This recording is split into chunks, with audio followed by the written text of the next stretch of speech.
kasih kesempatannya. Saya ucapkan selamat datang, selamat berjumpa dengan saya. Perkenalkan yang belum kenal, nama saya Winarno. Dulu sempat dipanggil Rano Karno, tapi TTL tanpa tai lalat karena gemuk. Kalau sekarang sudah transformasi mirip Brad Pitt. Acara workshop GUG ini sudah sering, berkali-kali, berpuluh-puluh tahun saya mulai aktif mengadakan acara ya skala kecil, agak besar dan seterusnya. Sudah lebih kalau 25 tahun ya. Sejak tahun 1991. Sejak pertama kali masuk ke PT Goldcoin pabrik pakan. Iya, pabrik pakan tapi di Surabaya. Bukan Bekasi, bukan Medan. Otonom, di Goldcoin itu otonom. Terus ya sambil berjalan sambil bekerja sambil belajar. Dulu waktu masih belajar sambil bekerja, sambil kuliah dulu ya sempat nyopir karena orang tua tidak mampu bantu nyopir, nyambi. Tapi setelah bekerja ya sambil belajar, terus menerus karena ilmu itu tidak pernah berhenti, kreativitas, inovatif terus akhir berkembang terus. Nah, untuk acara workshop kali ini, jadi temanya terutama bagi petelur, tapi bukan berarti bagi yang pedaging atau yang lain tidak bisa sama. Ini yang saya sampaikan adalah metodenya, caranya bagaimana meningkatkan kualitas pakan. Jadi pakan itu kalau seperti bahan bakar, jangan cuma premium pertalit, lebih-lebih ayam sekarang. Pakannya juga harus sekelas Pertamax Turbo, sedikit tapi cukup. Ya, nanti caranya sama, baik itu nanti untuk ternak ayam atau puyuh atau bebek, prinsipnya sama. Cuma kita harus tahu prinsipnya itu tahu spesifikasi atau kebutuhan dari si ternaknya itu. Itu harus ketahui, nanti bisa diproses pakan, bisa dibuat menjadi sekelas Pertamax Turbo. Nah, sebelum masuk ke acara, ini di luar saya buat demo proses pengeringan jagung. Sistemnya semi vakum. Ini skala kecil untuk demo kan dibawa ke sana kemari. Pernah sih buat yang 1 ton, 5 ton, 10 ton ya pernah. Semi vakum. Jagung ini begini ya, karena jagung ini porsinya kan 50% lebih. Kalau kita tidak bisa memperoleh jagung dengan harga yang rendah, jadi saat panen harga murah. Nah, kita harus bisa proses pengawetan. Kalau enggak sudah omong kosong. Harga jagung ya sekarang ya, kalau saya beli di Trenggalek 5.000. Pada saat paling mahal kan hampir 7.000. Ya terpaksa harus beli 7.000 kan nggak punya lah. Bayangkan kalau seandainya 5.000 bisa diproses supaya bisa disimpan sampai 4 bulan 6 bulan. Nah, punya stok jagung kualitas tidak turun, harga murah. Panen beli banyak, tidak ada panen mahal, nggak usah beli. Harus cukup sampai panen lagi. Dari belinya itu dari panen ke panen. Ya sebagai tukang nutrisi terpaksa saya harus merancang sistem atau mesin yang bisa untuk pengawetan dengan harga murah. Ya. Jagung ini konsepnya kalau dipanasi dipakai matahari, sebetulnya kalau yang konvensional kan diem. material jagungnya itu diem, kena panas. Nah, panas itu merambat terus ke dalam. Nah, yang keluar nanti yang terdesak adalah air. Ya konsepnya begitu.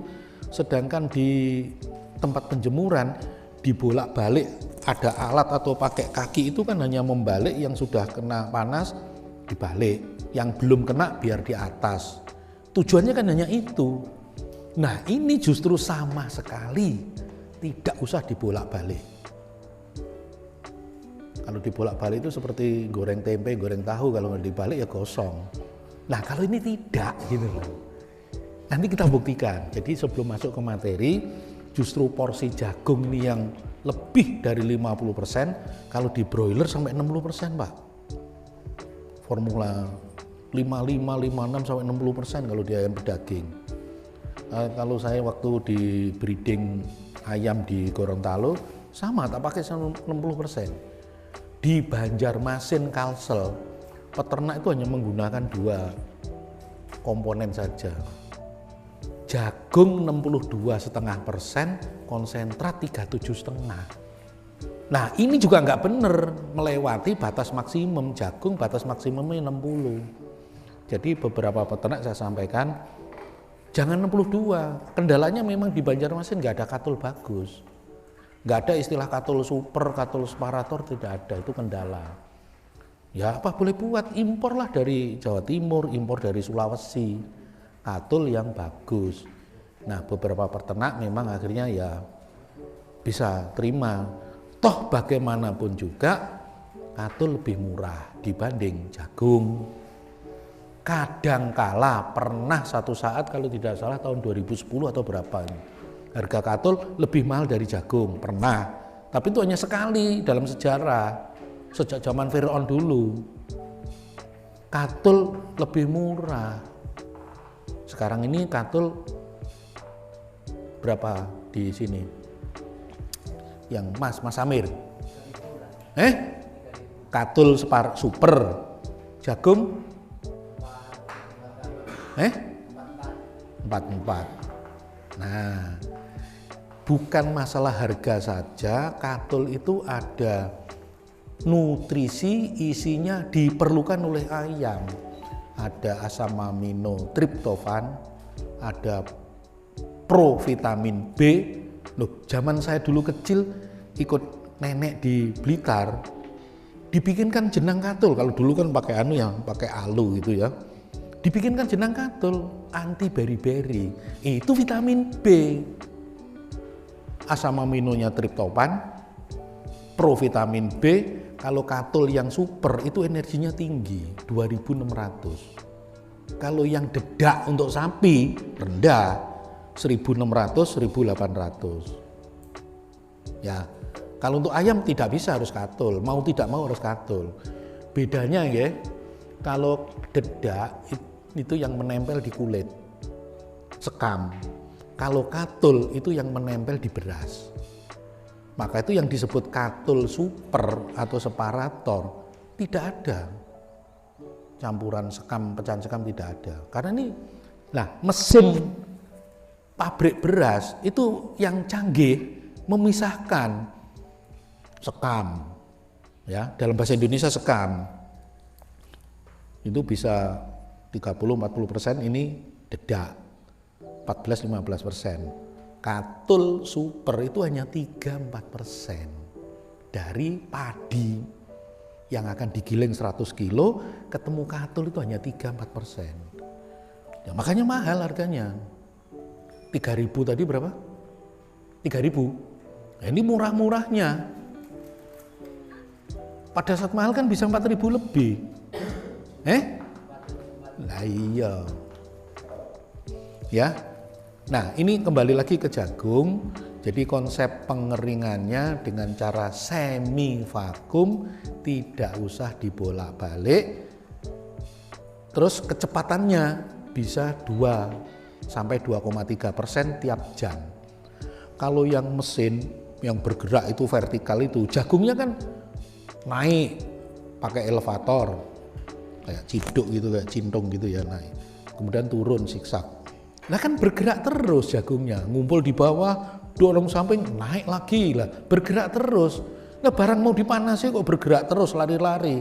Kapan panasnya masuk? Sebetulnya hanya itu saja yang saya pikirkan. Cari metode jagungnya tidak usah lari-lari, dipanasi, diem saja. Makanya cepat. Itu yang vertikal itu hanya 1% per jam. Nah ini bisa 2 sampai 2,3. Ini yang untuk demo. Nah sekarang nanti kita buktikan. Kemarin sudah saya minta ke tuan rumah Mas Gito sedia jagung basah. Nanti kita timbang 100 kilo, masuk, hidupkan semua. Nanti jam istirahat menjelang ngajar kita lihat setelah 3 jam atau setelah 4 jam misalnya, kita lihat hasilnya. Nah kalau yang vertikal itu kapasitas 10 ton itu harganya 500 juta lebih kalau sekarang itu impor. Padahal kalau saya bikin memang 200-250 cukup. Dan lebih cepat. Kalau kompornya ya ini paling praktis sih pakai LPG ya. Tapi kalau kapasitas 5 ton 10 ton bisa sumber panasnya bisa dari kayu, bisa dari batu bara. Kalau saya di Banjarmasin pakai batu bara. Di sana batu bara kan ada yang kelasnya 5.000, ada 5.500, ada 6.000 itu kadar energinya. Kalau ketemu batu bara yang tua sampai 6.000 atau lebih, enak, panas sekali, cepat itu. Oke, sementara kita lihat dulu di situ, kita timbang, ayo Mas Yanto.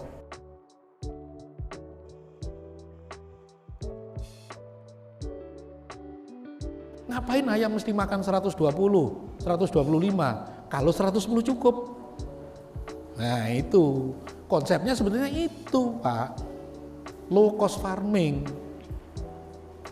Ini di Pare, kemudian di Nusa Indah di Bati-Bati, ketemu ini. Ayam di sini itu yang saya kelola, makannya cuma 108. 60 minggu sudah 2 kilo bobotnya. Dan umur 77, 78 saya sudah bisa setor 20 kilo. Saat itu tahun 2009, 2010 sampai 11, 3 tahun. Kemudian di Ciamis 2014, 2015 ketemu 148. Di Gorontalo ini lebih ekstrem dibanding Banjarmasin karena kelembapannya sampai 99%. Kemudian di Banjarnegara ini Mas Amir tuh sering bolak-balik ya, akhirnya ketemunya ini kan 147 ya kalau nggak salah ya. Rasionya yang tepat. Nah itu mengapa? Karena energi, ya ini menurut ahlinya Kleiber, adalah api kehidupan itu energi. Sebagian besar makanan yang dikonsumsi digunakan untuk sumber energi, metabolisme tubuh. Nah ini yang penting ya, unggas itu tahu diri Pak. Kalau dia makan, dorongan ayam makan, dia itu mau mencukupi energi. Untuk apa? Suhu tubuh. Ayam itu suhu tubuhnya panas, 40 derajat. Beda sama kita 37, sapi 38, 39. Jadi ayam itu nyari makan itu sebenarnya untuk mencukupi kebutuhan energi. Tujuan utama. Sedangkan protein, lemak, dan lain-lain itu adalah ikutan. Gerbongnya adalah energi. Lokomotifnya itu energi kok, gerbong lokomotifnya energi. Jadi yang lain-lain itu numpang, nunut saja. Kalau dia sudah bisa kontrol intake ya ketika makan. Kalau sudah cukup ya dia otomatis makannya nggak banyak-banyak. Maka itu kalau bikin pakan di otak saya ini ayam itu energinya berapa sih butuhnya satu hari? Layer. Itu dulu yang diketahui. Nanti di belakang saya jelaskan. Barulah dibikinkan pakan memenuhi energi di mana energi ini matching sama satelitnya dengan heat index. Nggak bisa hanya dari sisi pakan melulu. Lah atmosfer ini nggak diperhitungkan. Atmosfer kan menekan diri kita. Ini yang kita hirup kelembapannya berapa, suhunya berapa. Itu menekan kan, menyebabkan efisiensi dan efektivitas metabolisme. Kebetulan ilmunya ya sulit. Jadi saya juga nggak bisa menjelaskan kalau nggak pas workshop begini nggak bisa, Pak. Lewat tulisan nggak efektif. Nah ini energi ya. Dimakan itu gross energi, kemudian yang tidak tercerna menjadi energi tidak tercerna. Biasanya keluar bersama kotoran. Yang bisa dicerna ini nanti di metabolisme. Ini pun masih tersisa menjadi urin. Ya, air kencing. Energinya ikut ke sana. Air kencing kan panas. Suhu tubuh kita 37, air kencing ya 37. Nah, ayam sama, kalau dia berak itu yang cair ya sama 40. Keluar ini yang tercerna baru disebut metabolisable energy. Energi yang bisa dimetabolis, bisa dimasak. ME. Kemudian dari ME ini masih ada penambahan panas. Jadi untuk mempertahankan panas terus. Panas adalah untuk mempertahankan panas terus 40 terus. Ayam 40. Dia mau 40 terus. Kemudian barulah sisanya net energi, energi bersih. Jadi kalau di pabrik pakan, ahli nutrisinya, kalau mereka saya sebut ahli, kalau saya kan cuma tukang nutrisi. Kalau di pabrik ahli nutrisi. Ini sekarang pertimbangannya sudah N, E, bukan M, tapi N. Ya ini lebih ke sini. Nanti dari N inilah nanti dipakai untuk hidup basal, baru sisanya untuk produksi. Nah, yang harus diketahui di ayam itu berapa ton netnya ini. Nah, kalau sudah tahu netnya 100, dikasih 100, ya nggak bertelur. Nggak ada lebih kok. Ayam ya nggak tumbuh. Jadi harus dikasih di atasnya 100, 105, 110, 120. Lebihnya inilah yang dipakai untuk produksi. Ya, ini yang diketahui ini netnya ini. Ya sebenarnya kuncinya di situ, energi. Bukan protein, Pak. Lebih prioritas ke energi.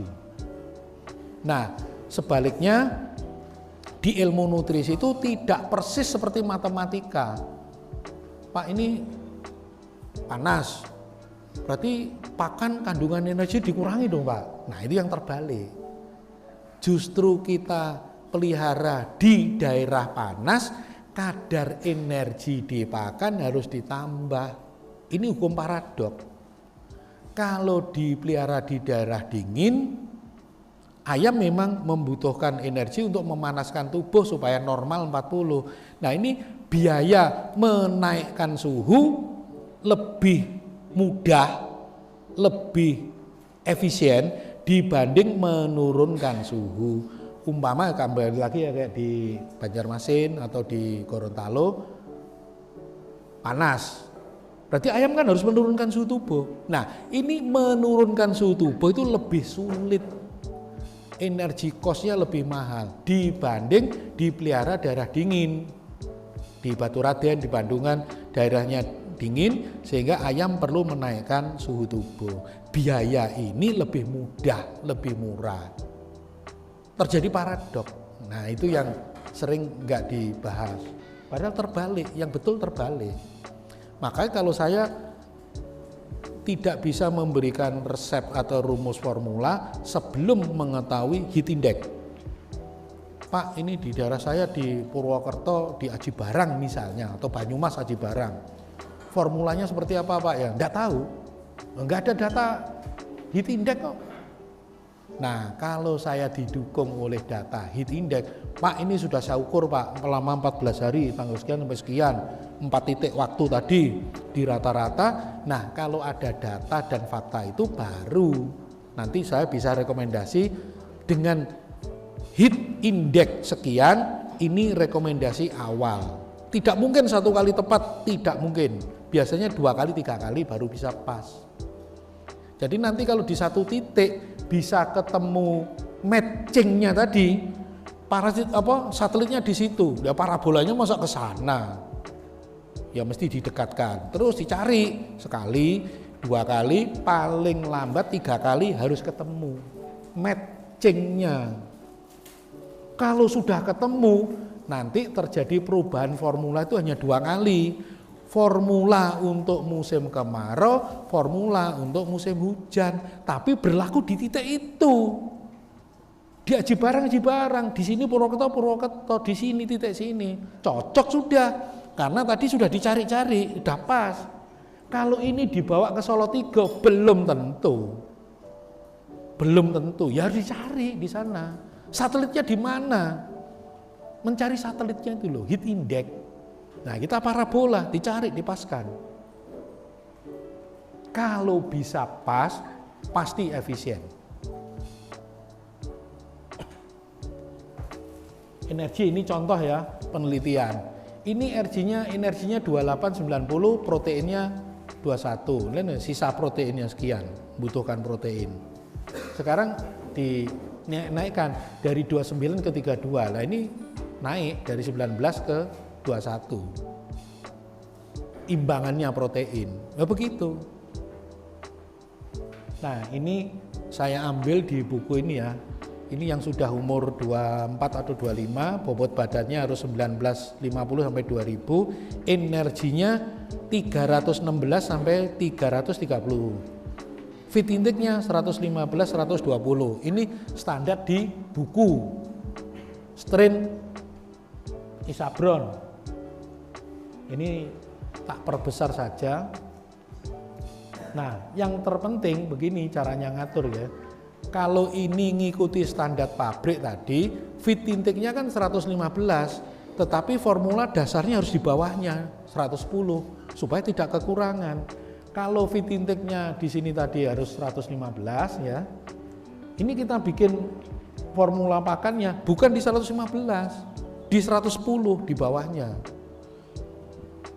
Supaya tidak kekurangan.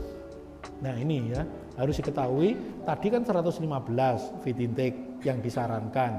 Bikin komposisinya ya harus mengikuti 110 sebagai dasar hitungan supaya tidak kekurangan. Net energi kalau energinya jangan sampai kurang. Nah, ini tak perbesar. Ini ada lysin. Kalau 120 ini seperti ini lah, nanti nyusunnya di sini. Kalau 115 nanti nyusunnya di sini. Ini caranya ngitung kebutuhan ya. Berdasarkan rekomendasi strain, standar strain. ME tadi 316 sampai 330. Saya pribadi menggunakan tengah-tengah 320. Kebutuhan energi basicnya, net energinya. Kalau ini dasarnya protein 18, fit intake harus 120 sehingga 21 gram.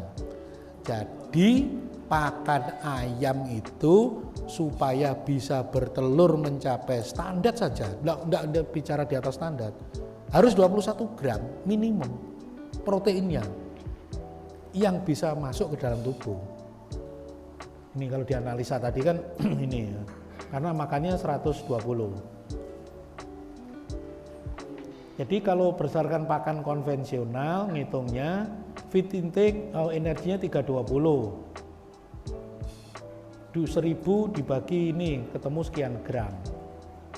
Tetapi kalau tempat minumnya bukan nipel, nanti ada makan yang ikut keluar. Tercecer lewat air minum. Itu bisa 2 gram. Kemudian kalau pemberian pakannya tidak pakai kereta dorong tadi, kececer 3 gram. Jadi yang 5 gram, 2 plus 3 ini tidak bisa dihitung sebetulnya. Nah kan terbuang kok. Nggak bisa dihitung. Nah akhirnya kenapa ayam makannya harus di atas 120? Ya ini penyebabnya. Kalau seandainya tidak ada kececer sama sekali, ya 116. Tidak tercecer lewat minum, tidak tercecer lewat pakan. Mas Irul, sudah 30 menit. Timbang lagi Mas, di foto lagi Mas.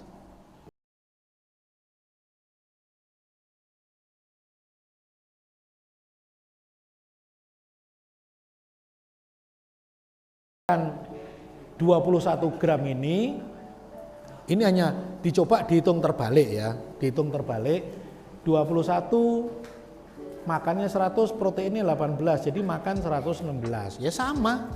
Ngitungnya dibolak-balik dari atas ke bawah, dari bawah ke atas sama. Ditambah yang kececer ya 121. Ini ngitung ada dari kiri ke kanan, ada kanan dari ke kiri, sama. Nah, sekarang kalau konsepnya diferensial. Jadi energinya bukan 2750, bukan 2750. Ditambah 100 menjadi 2850. Energi. Ya, saya berusaha matching kan tadi, ditambah menjadi 2850 sehingga makanya bukan 116 tapi 112. Sudah hemat 4 gram. Ini 4 gram ini. Maka itu barulah bisa makan di bawah 120. Ada hemat 4 gram. Hanya karena menambah energi saja sudah terjadi penghematan 4 gram.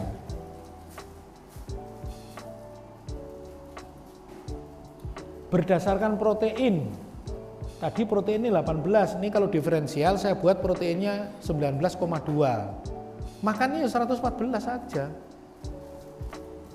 hemat 10 gram. Maka itu tidak tertutup kemungkinan feed intake di bawah 110 itu sangat mungkin. Selain energinya ditambah, kececernya di stop.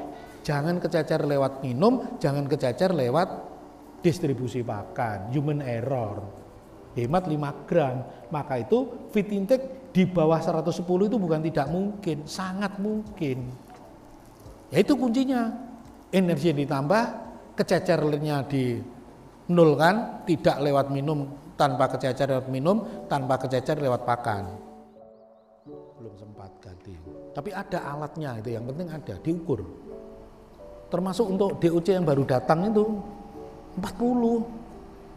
Jadi kalau saya bikin puding itu lingkaran 325 cm, 325 cm, di sini ada lampu satu di tengahnya ini untuk 2 ini, 3, 2 brooder tak kasih lampu 3, 8 watt, lampu-lampu SL ya. Maksudnya apa? Supaya terang benderang, iya, supaya bisa 40 leg. Ini ingat loh, ayam baru belajar mengenal makanan dan mengenal lokasinya. Ini terutama kalau pada brooding. Nah, kalau layer juga begitu. Layer itu lorong ya. Lorong. Itu lampunya itu harus paling jauh 2 meter. Kan lampu sini, terjauh ayamnya di sini ini 2 meter, paling jauh. Dari 2 meter itu diukur harus bisa 40 leg, baru 20, minimum 20. Tetapi yang ideal untuk ayam produksi lampu pijar. Ya, cuma sayangnya lampu pijar ini memang harganya murah, tapi wattnya gede. 2 bulan 3 bulan pedot. Nah, ini kelemahannya, ada kelemahannya. Ya, sebetulnya itu bermanfaat kalau di breeding, saya tidak ada ampun.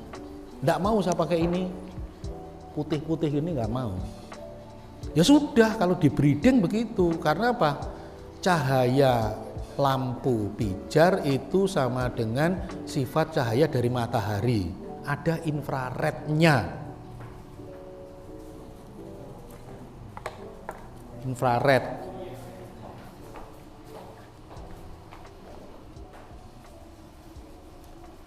Nah, kalau ini memang lampu infrared, hangat, panas, untuk DOC itu cocok. Nah, kalau di layer, di breeding, kalau lampunya terpaksa harus yang LED supaya murah, supaya wattnya kecil. Kalau beli lampu LED itu dapat garansi 2 tahun loh. 2 tahun yang LED, yang SL 1 tahun, LED 2 tahun. Harganya memang mahal tapi 2 tahun. Tapi wattnya kan kecil sekali kalau LED, terang iya. Tapi tidak ada ini, sinar infrarednya tidak ada. Ini tidak ada nih, nggak ada infrarednya. Jadi untuk merangsang dari kornea, nanti masuk ke retina, dari retina masuk ke otak sinyalnya. itu yang berpengaruh terhadap hormon pertumbuhan dan hormon reproduksi adalah infrared. Nah, infrared ini kalau pada manusia kan bisa dimanfaatkan untuk terapi, kelancaran darah, apalah, macam-macam, fungsinya macam-macam. Kemudian mulutnya tidak bergigi, tidak bersaliva, tidak ada air. Ya bukan, sudah ting atau belum? Sudah. Dibuka, diambil, ditimbang. Mas di foto, ditimbang di foto.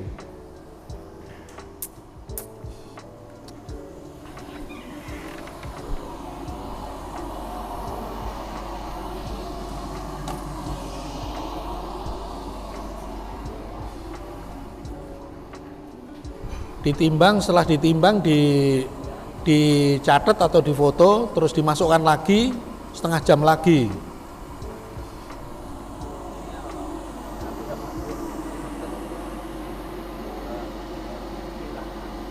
Jangan masuk dulu lah, di situ dulu. Ya.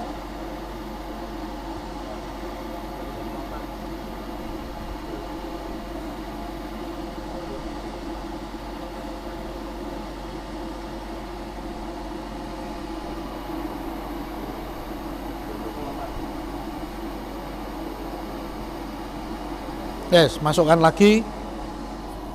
Tinggal ngidupi ini tok, sing bawah tok setengah jam ya, 30 menit.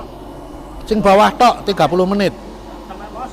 Ada tulisan 30 itu loh, bukan los.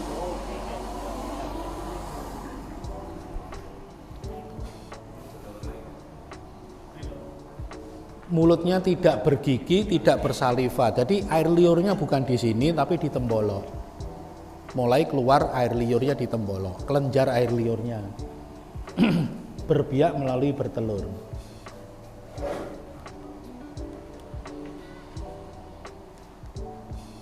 Ini faktor-faktor yang berpengaruh secara teknis ya. Bibit, genetik 10%, kandang pengaruhnya 10%, nutrisi itu secara teknis pengaruhnya memang hanya 30%. Bukan banteng loh, ini 30%. Nah, secara teknis nutrisi itu ada 3. Udara, air, pakan. Jadi justru pakan itu yang paling bawah secara teknis. Tapi dari segi biaya lah ini yang mahal. Ya, udara, kemudian manajemen pengaruhnya 50%. Ini kandang pulet. Ini saya bikin tahun 2006 di Banjarmasin karena panas, tiangnya itu sampai 6 meter. Ini geladaknya ini 2 meter. Maksudnya biar nggak panas, di dalam kandang tidak boleh lebih dari 30 derajat. Nggak mampu, ayam ternak tidak mampu, sampai 32 ya ngap-ngap ini, megap-megap, harus di bawah 30. Harusnya cuma 27 idealnya kalau bukan kandang ya. Ini loh kandang F. Nah ini ya, ini kalau kandang ayam petelur, kalau yang saya membuatkan konstruksinya besi ini rapi. Kalau besi enak, ini udah pakai besi C atau besi WF ya, bagus, rapi. Kalau besi pekerjaannya cepat sekali, gampang. Ini satu kandang kapasitas 10.000, 1 bulan selesai, cepat. Nah ini kalau dari cor, kuat tahan lama ya seumur hidup karena cor, tapi pekerjaannya rumit, biayanya lebih mahal dari cor dibanding besi. Ini yang saya buat di Banjarmasin dari kayu. Nah kalau di Banjarmasin ya pasti dari kayu. Dibanding besi, ini biaya kandangnya ya hanya 40%. Ya nggak mungkin saya pakai besi. Di total hanya 40%-nya. Jadi kalau pakai kandang besi 1 miliar, ini 400 juta jadi, itu maksudnya.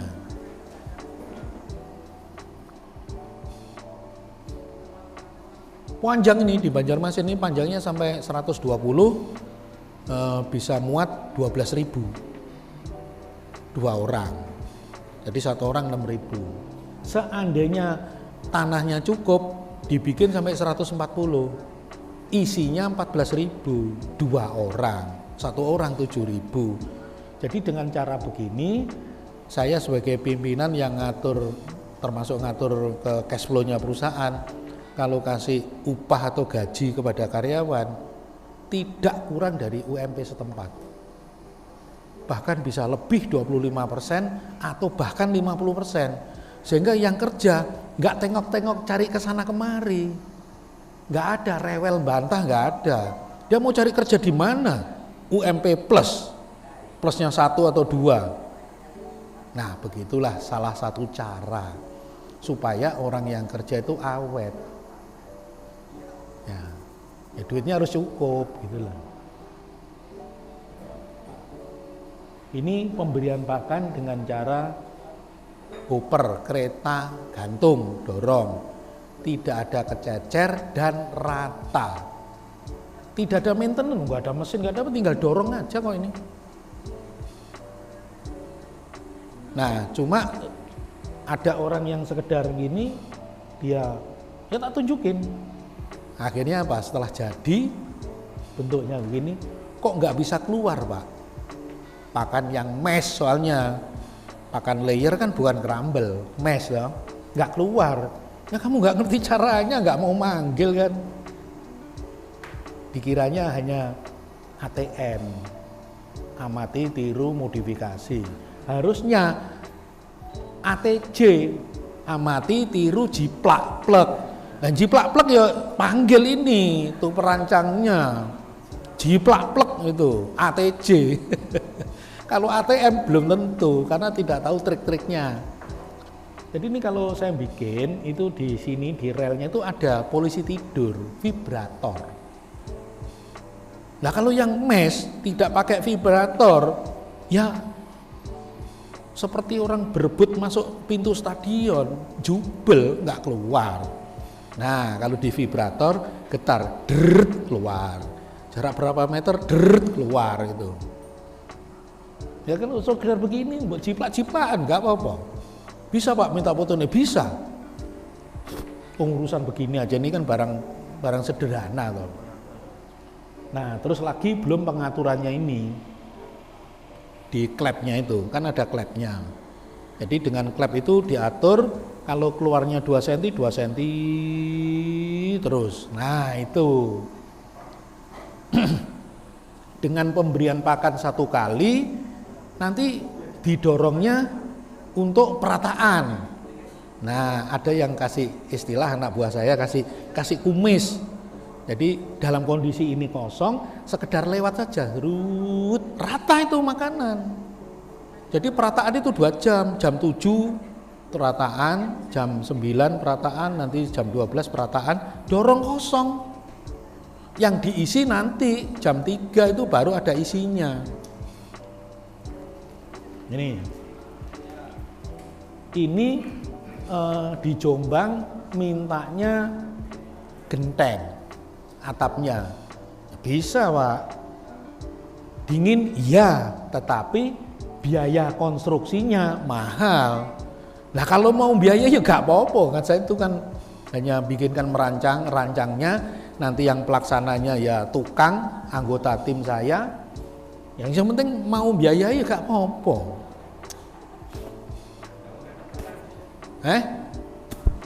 Yang mau biayai gak apa-apa. Ini panjangnya 82, kapasitasnya 7.000. 2 lorong. Kalau yang ini tadi, ini 3 lorong. 3 lorong. Jadi ekonomis. Terus yang pertama tadi ya udara O2 ini harus 20 sampai 21 tanpa pencemaran amonia, tanpa pencemaran H2S ini bau busuk. Terutama 2 pencemaran yang bawah ini. Kalau toh sekarang ini kita hidup di oksigen 20, 21, ya di sini kita tanpa pencemaran. Nah kalau di kandang, kalau nggak pakai probiotika, nggak pakai fermentasi, akhirnya kan terbentuk amonia, terbentuk H2S, mencemari oksigen. Apa nih? Standar ini ppm ini anunya, standar gas amoniaknya itu tidak boleh lebih dari 20. Terus yang H2S tidak boleh lebih dari 5 ppm. Bau busuk. Ini air sehat, yang penting bersih, jernih, tidak berasa, tidak berbau, suhunya paling tinggi air minum itu harusnya 27 derajat. Oh ya, ini sekedar info, nanti materi presentasi ini saya share lewat grup format PDF, jadi nggak terlalu membebani nggak terlalu membebani megabyte-nya. Jadi ini air yang seperti ini, kriteria ini persis memenuhi syarat seperti air isi ulang. Ini di Ciamis saya bikinkan itu habis 15 juta, cukup untuk 25 ekor, 25.000. Air isi ulang sama. Jadi yang diminum ayam air isi ulang, yang saya minum air isi ulang. Nggak usah beli. Standar yang diminum. Yang terpenting ini ya, steril, kadar koliform. Ini kalau standar SNI, memang ini maksimum kan masih 50 CFU. Nah kalau isi ulang 0 Pak. Kenapa? Saya tidak mau repot dengan sakit pencernaan, mencret macam-macam, nggak mau, dinolkan. Pakai ultraviolet.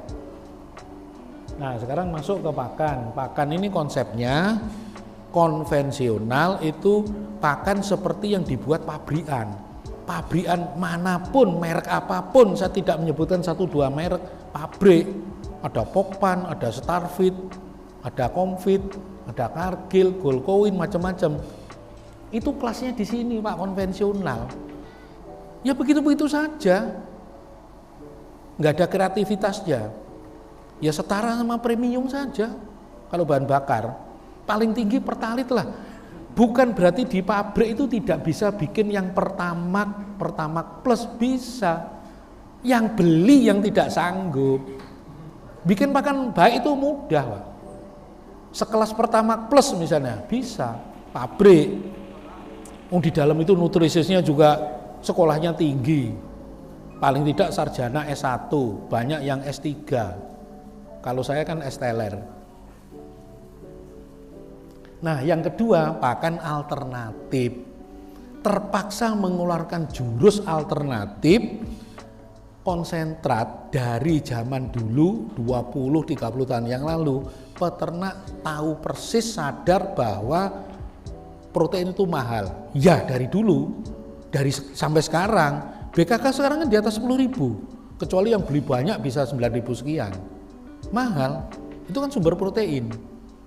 Kopra, semua yang sumber protein itu mahal. Nah, zaman sekarang jangan 100% sumber protein dari biji-bijian, bungkil-bungkilan, bungkil kedelai, bungkil kopra, bungkil jagung, CGF, bungkil jagung, DDGS dan lain-lain. Mahal pasti. DDGS itu harganya 7 ribuan. Isinya hanya 25%. Mahal. Coba siapkan kalkulator yang dari HP. Nah, kalkulator. 7.000 dibagi 25, DDGS itu isinya 25. Berapa?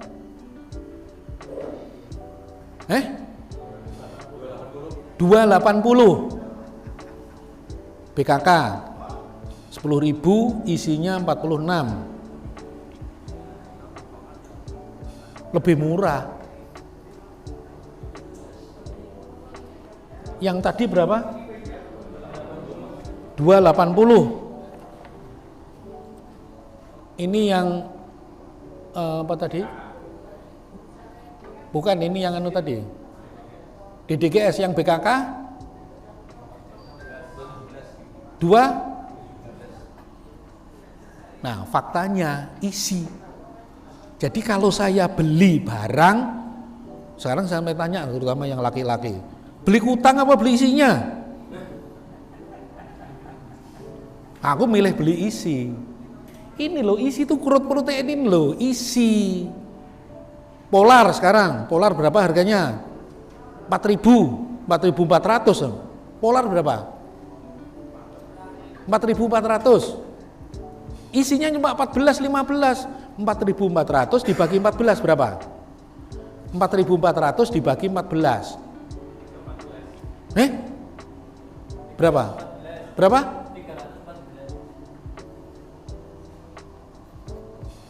Ternyata polar itu mahal, Pak. Ya. Kutangnya murah, isinya mahal.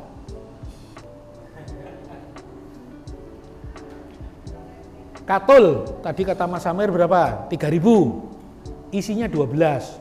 Berarti 250. Katul lebih mahal daripada BKK. Fakta inilah yang harus saya bukakan kepada publik, terutama peternak kecil. Jangan tergiur volume murah. 3.000, iya. 3.000, iya, murah. Volume. BKK 10.000, mahal volume. Nah isi. Jadi saya tidak pernah menggunakan katul lebih dari 10%, no, tidak.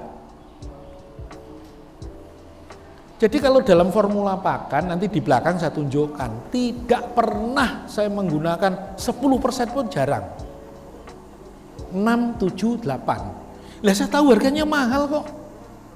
3.000 dibagi 12 saja kan, 250. Sementara, lah kenapa enggak BKK yang 217? CGF itu harganya 47. 47 dibagi CGF itu kira-kira proteinnya 23. Berapa itu? 4.000 berapa tadi? Berapa harganya?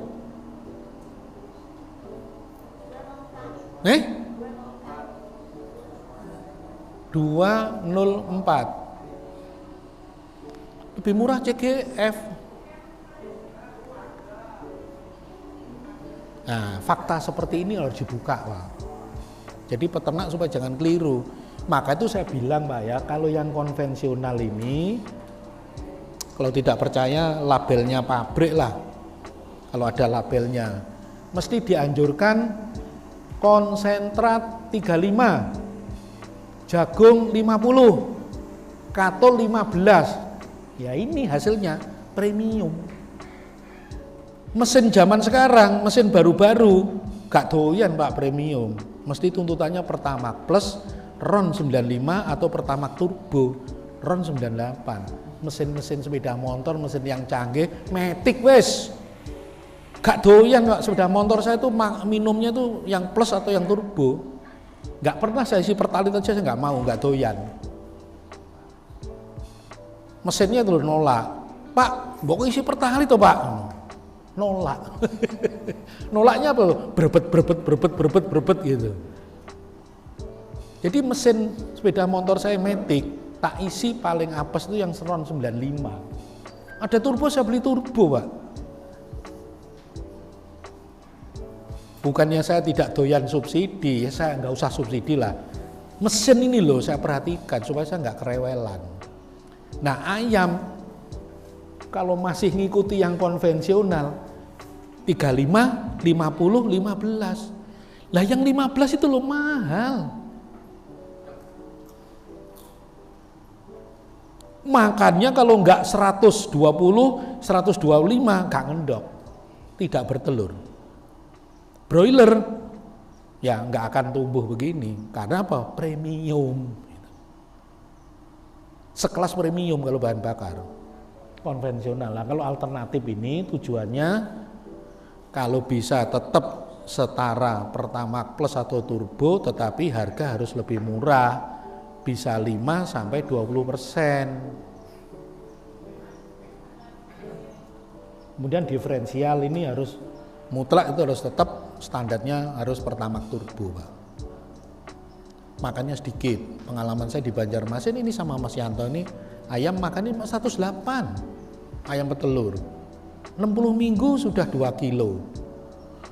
Saya sebagai pengaturnya, manajernya bisa setor. Juragan soalnya nuntutnya apa? Terserah cara kamu, pokoknya aku minta setoran 20 kilo sampai 80 minggu. Nah, bisa Pak, ya ini caranya. Tapi FCR harus rendah. FCR tinggi percuma Pak, boros. Ya ini flowchart manajemen. Karena saya juga pernah mengendalikan pabrik pakan mikro atau mini 1.500 ton 1 bulan untuk ayam. Ya ini yang saya terapkan seperti ini manajemennya.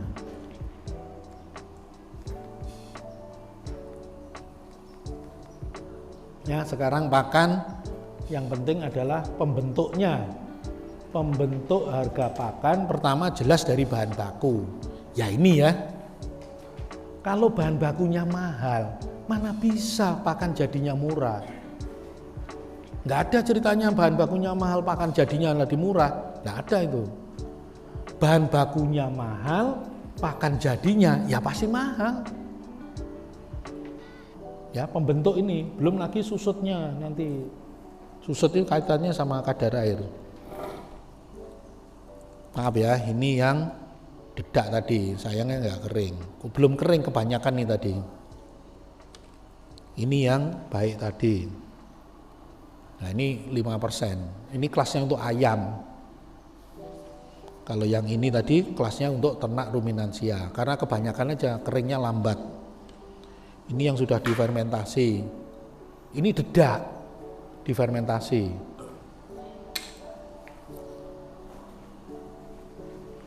Jadi ada risiko penyusutan. Nah seperti ini ya, namanya risiko susut ini loh. Jadi pengendalian di feed mill itu belanja bahan baku, kemudian diproses menjadi output, tiap bulan diaudit, ada susut pasti. Susut akibat kadar air turun atau susut akibat human error, penimbangan ya susut. Tapi itu tidak boleh lebih dari 2%. Pengalaman saya 1%, paling tinggi 1,5. Itu jadi beban harga. Misalnya ketemu HPP 5.000, kita waktu pasang harga mesti dimasukkan itu faktor susut.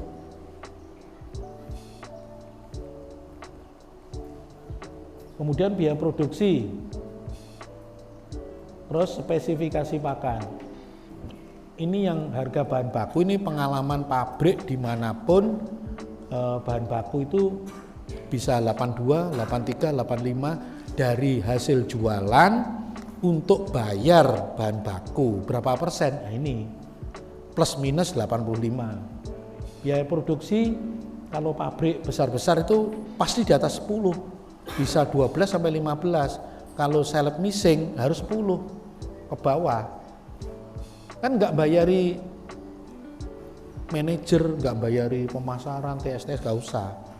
Itu yang menyebabkan bisa murah biaya produksinya. Kemudian spesifikasi pakan yaitu kita bikin jangan yang pertama premium atau pertalit, bikinlah yang pertamax turbo. Harganya bisa lebih mahal ya bisa tidak lebih mahal. Kalau pakai alternatif seperti ini, nah nanti bisa murah.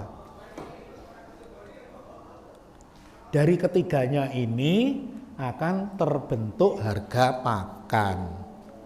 Harga ini. Tapi ini sudah seluruh komponen sudah masuk. Baru dari harga pakan dengan feed intake. Harga pakan kelihatannya murah, 35, 50, 15. Harga pakan jadinya murah. Nah, tapi kalau makan 125 ya percuma. Tidak murah nanti biaya pakan. Tidak murah. Dari ini barulah ketemu ini namanya biaya pakan. Kalau secara umum di unggas itu sekitar 75% biayanya untuk pakan. Nah inilah yang harus ditekan, jangan 75, kalau bisa 70, kalau bisa di bawahnya. Nah saya bisa menekan ini sampai di 68 Pak. selisih 7%, ya itulah untungnya si peternak. Asam aminonya berapa? Modifikasi, naikkan 35%. Nah, itu caranya. Yang finisher berapa? Modifikasi naikkan. Tapi jadi kuncinya mengetahui kebutuhannya dulu. Kebutuhan nutrient requirement, kebutuhan nutrisinya. Yang dimaksud nutrisinya, setiap strain ayam itu pasti menjelaskan sampai detail, ini ada Pak. Itu di bukunya Isa itu.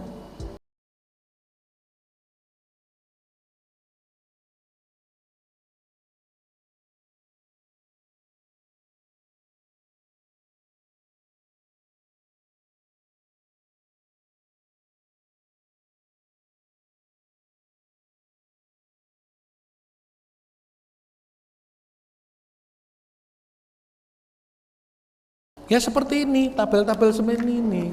Kalau di broiler cari tabelnya ini, yang dipelihara apa? Kop 500, ya cari tabelnya ini, tabel kebutuhannya.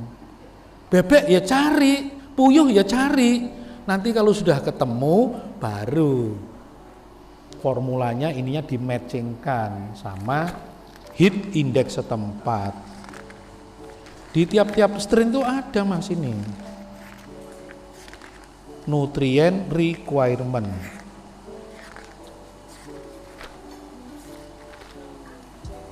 Wah, yang ini saya nggak ketemu.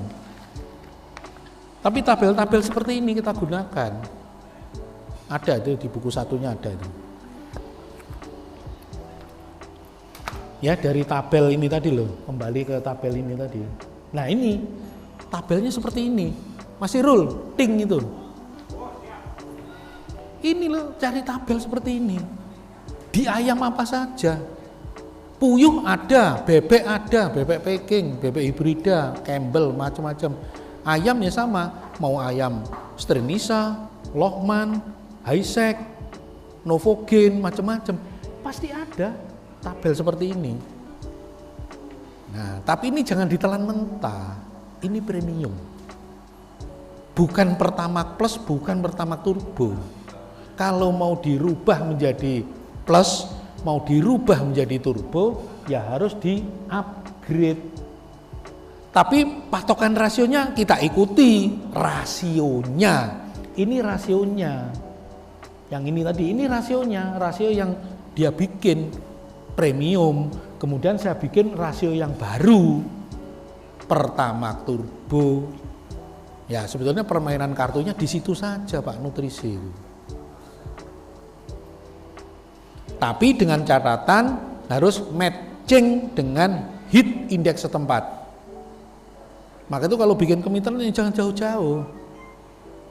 Supaya heat indexnya jangan beda, gitu aja tujuannya. Bekasi ya sekitaran Bekasi situlah, radius 25 km lah. Nanti kalau plasmanya ada di radiusnya lebih jauh, ya suruh cek heat indexnya berapa. Dataran naik di Megamendung saya pernah di situ sampai 850, ya pasti beda dengan Bekasi. Jadi kalau punya plasma asalnya pabriknya di Bekasi, punya plasma di Megamendung, ya harus dibikinkan formula yang cocok dengan Megamendung. Itu maksudnya, karena heat indexnya berbeda. Bu, kalau di Solo Tigo sama di Banyumanik ya nggak akan sama. Tidak akan sama heat indexnya. Jadi harus diketahui. Pakai termohigrometer tadi loh, dicatat. Ya.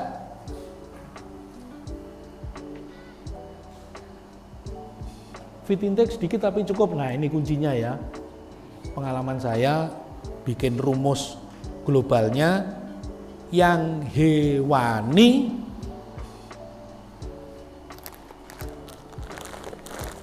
maggot ini hewani. Saya sekarang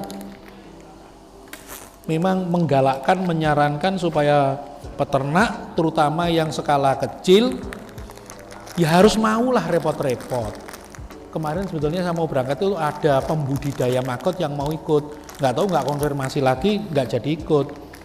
Itu bibitnya maggot telur menetas 7 hari, ini ya seperti parutan kelapa tapi bergerak, itu satu wadah itu 10 gram, dia jual 50.000.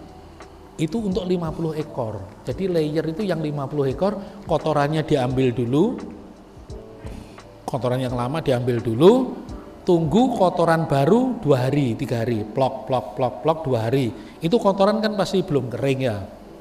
Taburi bibitnya ini tadi. Bibitnya maggot. 2 minggu panen 5 kilo.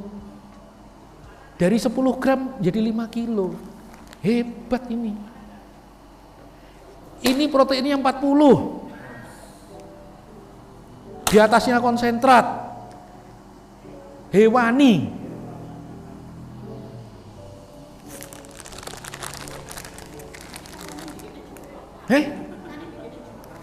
Apa nih? Prosesnya. Kalau ini sudah dicuci, sudah di oven.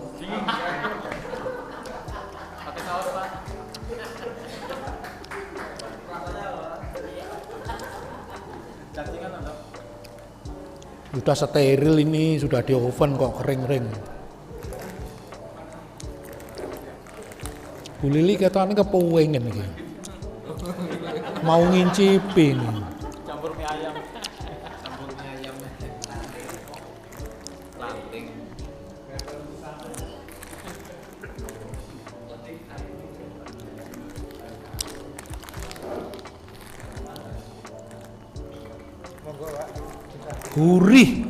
Gurih, enak, dipeyek enak ini.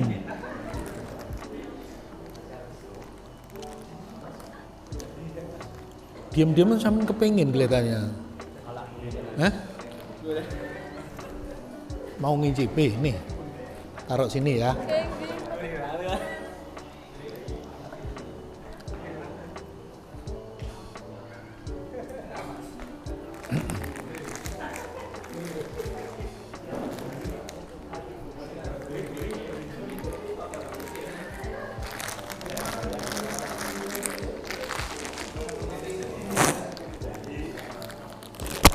Ben gak melempem aja ini di tali. Dipayek enak Bu, tenan. Lah, ngalang-ngalai payek udang ini.